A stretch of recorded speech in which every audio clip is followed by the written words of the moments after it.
How's it going, everyone? Dr. Frankie here, CEO, professional matchmaker at littlegaybook.com. I'm also a clinical psychologist and a sex therapist, and feel free to learn more about me by visiting my website. Would love it for you to subscribe, share my videos. Every week I'm on here sharing about different ways to connect, be intimate, sexual, romantic, and so on. And today I am going to be talking about everything you need to know about masturbation.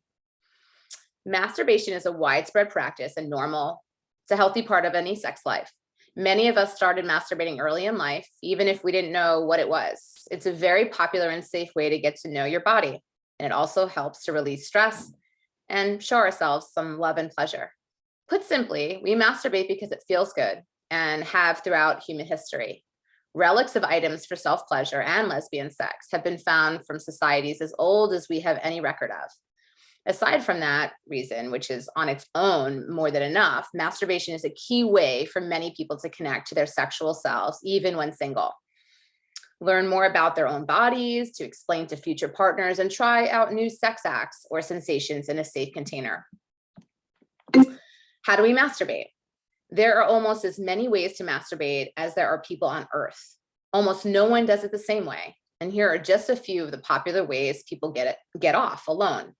Stimulating the clitoris with hands or a toy, penetrating themselves with a hand or a toy, stimulating other parts of the body like nipples, especially if touching the clit directly feels too intense, using water pressure from a shower or bath faucet on your clit, grinding, rubbing, or humping a pillow or a toy, squeezing your legs together to create enough pressure and sensation for orgasm.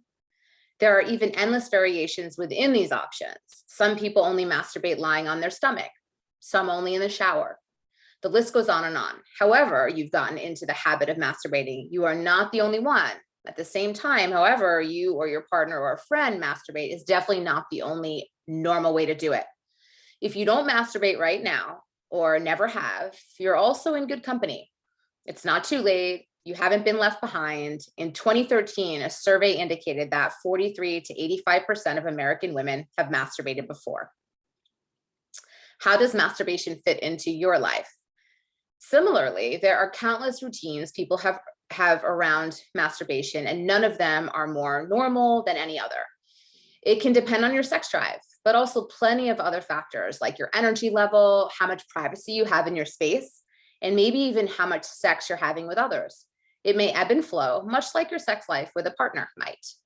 Some people masturbation is characterized by engaging in a rich set of detailed fantasies that they visualize to get off. Some people may watch porn, read explicit fan fiction or erotica, or something similar like erotic audio stories. For some people, masturbation may be a strictly physical experience that doesn't overlap with their sex life much at all. It could be a physical relief like getting a massage or cracking your back. On the other end of the spectrum, masturbation can form a cornerstone of your sex life as part of a luxurious self-care ritual, setting aside an entire evening or weekend afternoon to take a bath, put on perfume, put fresh sheets on your bed, and spend hours devoting to pleasure and exploration. If you feel like you aren't sure what role masturbation plays in your sex life right now, or haven't devoted time or energy to it, it may be time to work on a new masturbation routine, committing to pleasure more frequently or treating yourself to trying something new. Is masturbation incompatible with a relationship? Not at all. It's totally normal and healthy to masturbate while in a happy relationship, and for your partner to do so too. Some people might change their masturbation habits, especially if you usually masturbate in bed and you share one with your partner, but you aren't cheating or implying that your partner is sexually inadequate if you masturbate solo.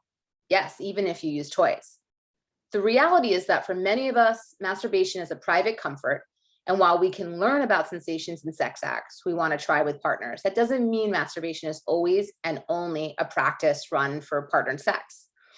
Much like how there's a time and a place for fancy 5-star restaurant meals and also for plain grilled cheese sandwiches you make at home at 11 p.m., you can be having incredible sex with your partner and still like your solo masturbation time in your alone time.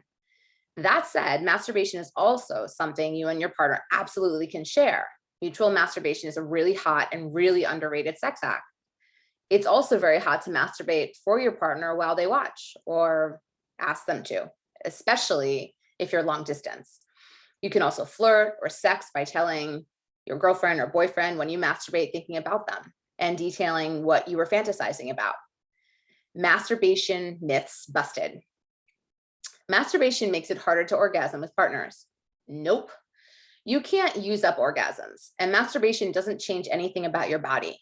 It won't make your body react differently during partnered sex. And in fact, it may make it easier to orgasm with partners, as you can explain what you like and what you don't like, if you know from experience. Even if you use vibrators or toys, it shouldn't desensitize you to anything your partner does. Although some people find that they have a hard time orgasming without toys, no matter who's using them.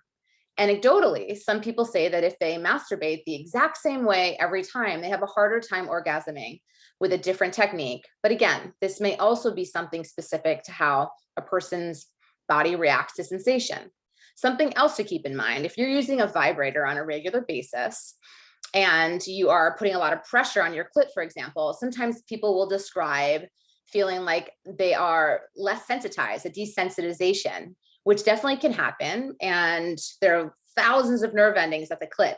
So those sensations will come back. You might just have to lay off the vibrator for a little bit, take a few days, take a week, maybe don't masturbate with a vibrator as often because it's a lot of stimulation.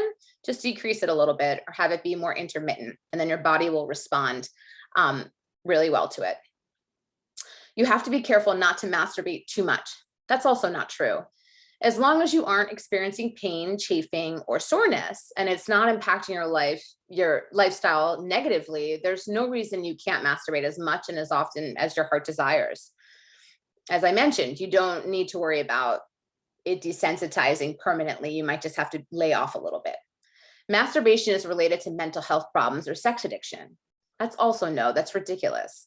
While some people may feel guilt about masturbation because of their moral or religious upbringing or their attitudes about sex or pleasure, it poses no actual health risk to you or mental health well-being. In fact, masturbation has a range of documented health benefits, from better sleep to decreased stress to less vaginal dryness and pain with sex, especially for older women.